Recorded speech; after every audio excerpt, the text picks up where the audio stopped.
ನಿಜವಾಗಿ ಆಶ್ರಮ ಅಂದ್ರೆ ಹೇಗಿರ್ಬೇಕು ಅಂತ ಎಲ್ಲಿ ನೋಡಿದ್ರು ಗುರು ಕಾಣಬೇಕು. ಗುರುವಿನಲ್ಲಿ ಮಾತ್ರ ಗುರುವನ್ನು ಕಂಡ್ರೆ ಆಶ್ರಮ ಅಲ್ಲ ಅದು, ಅಲ್ಲಿರುವ ಎಲ್ಲರಲ್ಲೂ ಅದೇ ಕಾಣಬೇಕು. ಹಾಗಿದ್ರೆ ಅದು ಪರಿಪೂರ್ಣವಾಗಿರ್ತಕ್ಕಂಥ ಆಶ್ರಮ ಆಗ್ಲಿಕ್ಕೆ ಸಾಧ್ಯ. ಅಲ್ಲಿ ಮರ ನೋಡು, ಗಿಡ ನೋಡು, ನರರನ್ನು ನೋಡು, ಯಾರನ್ನು ಬೇಕಾದ್ರೂ ನೋಡು, ಅಲ್ಲಿ ಅವರೇ ಕಾಣಬೇಕು. ಹಾಗೆ ಕಾಣಬೇಕು ಅಂದ್ರೆ ಅವರು ಹಾಗಿರ್ಬೇಕು, ನಮ್ಮ ಕಣ್ಣು ಹಾಗಿರ್ಬೇಕು. ಎರಡು. ದೇವಸ್ಥಾನಕ್ಕೆ ಹೋಗಿ ದೇವ್ರು ನೋಡೋದು ಬಿಟ್ಟು ಮತ್ತೇನೋ ನೋಡಿ ಬರ್ತೇವೆ ನಾವು ಎಷ್ಟೋ ಸರ್ತಿ. ನಮ್ಮ ಕಣ್ಣು ಹಾಳಾಗಿದ್ರಿಂದಾಗಿ ದೇವ್ರು ನೋಡದೆ ಪೂಜಾರಿ ನೋಡ್ತೇವೆ. ಅವನು ಸರಿ ಇಲ್ಲದೆ ಇದ್ರೆ ಉತ್ತರ ಭಾರತದಲ್ಲಿ ಪಂಡ ಗಿಂಡಗಳೆಲ್ಲ ಆಗ್ಬಿಟ್ರೆ ನಮಗೆ ದೇವ್ರ ನೆನಪು ಆಗೋದಿಲ್ಲ, ಎಂಥದೂ ಆಗೋದಿಲ್ಲ. ಅವ್ರು ನೋಡಿ ಅದೇ ಸಾಕು ಅಂತ ಅದನ್ನ ನೋಡಿ ಬಂದ್ಬಿಡ್ತೇವೆ.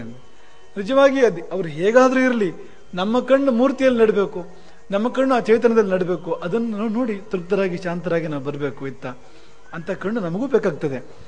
ಮತ್ತೆ ಯಾರನ್ನು ನೋಡಿದ್ರು ಕೂಡ ಅವರಲ್ಲಿ ಏನೇ ದೋಷಗಳಿದ್ರು ದಿವ್ಯತೆಯನ್ನು ಕಾಣುವಂತ ಕಣ್ಣು ನಮಗೆ ಬೇಕಾಗ್ತದೆ.